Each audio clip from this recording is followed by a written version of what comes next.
दूसरी खबर आप तक पहुंचाते हैं। दूसरी खबर छत्तीसगढ़ की राजधानी रायपुर से है, जहां देश भर में आज विजयादशमी का पर्व धूमधाम से मनाया जा रहा है।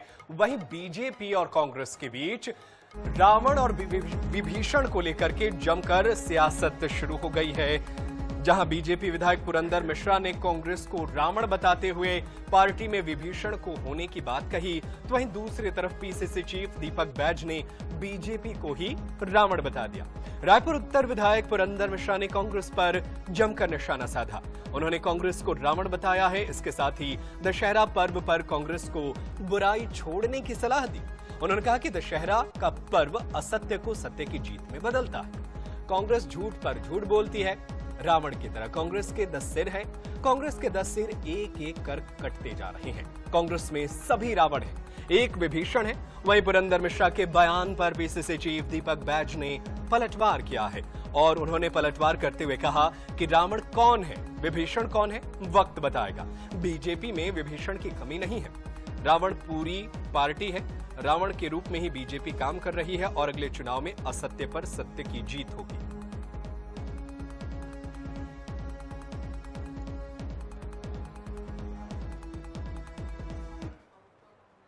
विजयदशमी उत्सव मनाएंगे। आप लोग भी आइए, परिवार के साथ आइए। मैं बताना चाहता हूं आपको, ये पर्व है असत्य को सत्य की जीत में बदलना, झूठ को सच के प्रचार में बदलना। जिस तरह कांग्रेस कर रही ना, झूठ पे झूठ भी सत्य में आना चाहिए, नहीं तो रावण की तरह ये 10 सिर इनका एक एक कटते जाएगा और ये लोग घूमते फिरते रहेंगे। विभीषण रहे बिना उसके कैसे रावण मरेगा? तो इनके विभीषण को संभाले हैं लोग। कांग्रेस में रावण कौन है?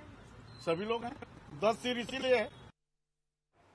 और चलिए इसी खबर पर चर्चा करने के लिए हमारे साथ कांग्रेस के प्रवक्ता अजय गंगवानी फोन लाइन पर मौजूद हैं। उनका रुख कर लेते हैं।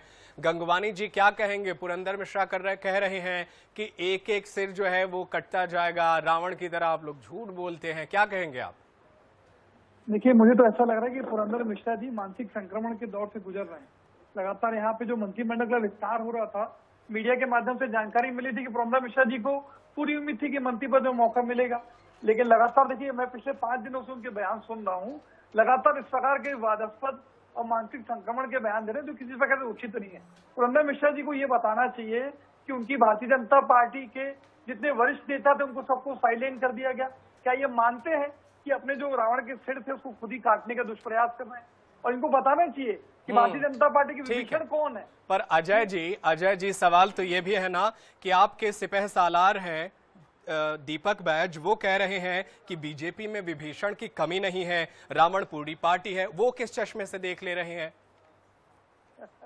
देखिए यार, ये ज्यादा बेहतर तो पुरंदर मिश्रा जी, इनके प्रदेश अध्यक्ष जी माननीय साय जी बता रहे हैं।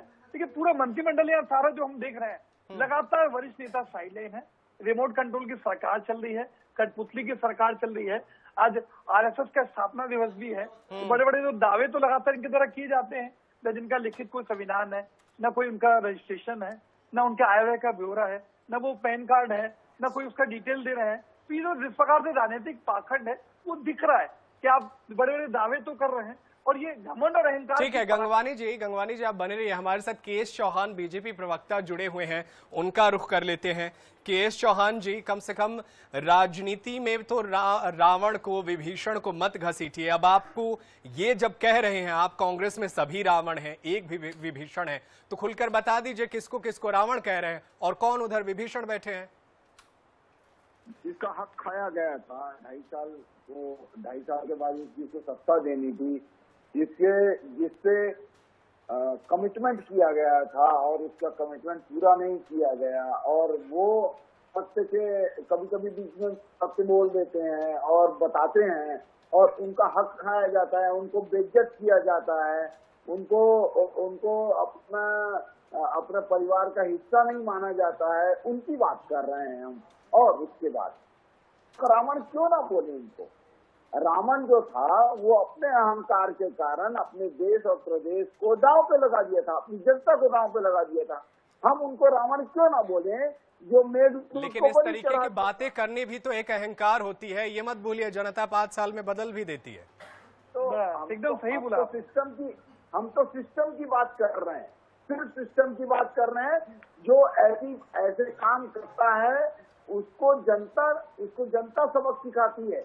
हम तो सिस्टम की बात कर रहे हैं, जो सिस्टम पुराने काल से ये चल रहा है। समय दीजिएगा, मैं जवाब दे देता हूँ चौहान जी की बात कर। जी बोलिए के एस चौहान जी, रुक जाइए, अजय गंगवानी जी का जवाब ले लेते हैं, 1 मिनट बताइए। देखिए, अभी के एस चौहान जी बड़े जिम्मेदारी से इस बात को कह रहे हैं कि जिसको महत्व नहीं दिया जाता, जिसको उसको जिम्मेदारी नहीं दी जाती, जिसको साइलेंट कर दिया जाता है, ये स्पष्ट संकेत दे रहे हैं चौहान जी। मैं तो पूछना चाहता हूँ, अजय चंद्राकर, अमर अग्रवाल, रेणुका सिंह, धर्मलाल कौशिक, विक्रम उसेंडी, लता उसेंडी, ये सारे नेताओं को आपने साइलेंट कर दिया। तो चौहान जी आपके चैनल पे स्पष्ट कर दें, क्या उनका संकेत इसकी तरफ था? इन सबको रावण मानने की विभीषण, इस बात का जवाब इनको चैनल पे देना चाहिए, ताकि आईएनएच के लोकप्रिय चैनल के दर्शक इनकी बातों को और भारतीय जनता पार्टी की नियत, नीति, मंशा और सोच को समझ सके। जवाब मिलना बहुत मुश्किल होता है, तो चाहे सत्ता पक्ष की बात हो या विपक्ष की बात हो, लेकिन जनता समझ रही है कि आप लोग जो है राजनीति में भी धर्म को घसीट दे रहे हैं। बिल्कुल, ये चीजें जो इसी तरीके से चलती रहती हैं। के एस चौहान जी, आपसे एक आखिरी सवाल है मेरा कि क्या कहेंगे आप, जो साइडलाइन हो रहे हैं उस पर तो आपकी भी पार्टी में बहुत सारे नेता हैं जिनको पद नहीं मिला, मंत्री पद नहीं मिला, क्या कहेंगे इस पर? अजय गंगवानी जी कह रहे हैं, क्या बताएं, वो लोग, उनका रोल भी रावण और विभीषण की तरह है क्या? सुन लीजिए, हमने किसी का मत नहीं छीना। हमने जब वो अपना कार्य करने दूसरे जिले में जाते थे तो हमने अधिकारियों को नहीं बोला कि उनकी मीटिंग में मत रहो। हमने ये बोला कलेक्टर को कि साइड हो जाइए, हमने कमिश्नर को ही बोला कि साइड हो जाइए। हमने उनका हेलीकॉप्टर नहीं छीना था अगर दूसरे जगह जाते थे। हमने उनको 2.5 साल का वादा नहीं किया था। हमने ये नहीं बोला था कि वो जो बाबा बोलते हैं कि हाँ मुझे इच्छा तो है, लेकिन नहीं किया गया, मेरी तवज्जो नहीं की गई। हमारे भारतीय जनता पार्टी के जो नेता हैं वो वो हाथ पकड़ के उनको कुर्सियों में उठाते हैं। उसके बाद भी हम लगे रहे, क्योंकि हम इस विचारधारा के साथ लगे हुए हैं। इनके जैसे नहीं, कुर्ता फाड़ने की मशीन बन गई है कांग्रेस पार्टी। एक दूसरे ठीक है, लेकिन बड़ा एक अहम बात तो ये होता है ना सर कि राजनीति में कई बार जो है विभीषण का रोल ना निभाने पर जो है कई राजनेताओं का करियर भी दांव पर लग जाता है। तो राजनीति में चाल ही चलनी पड़ती है। बहुत शुक्रिया आप दोनों का हमारे साथ जुड़ने के लिए और हमारे दर्शकों के बीच अपने बातों को रखने के लिए।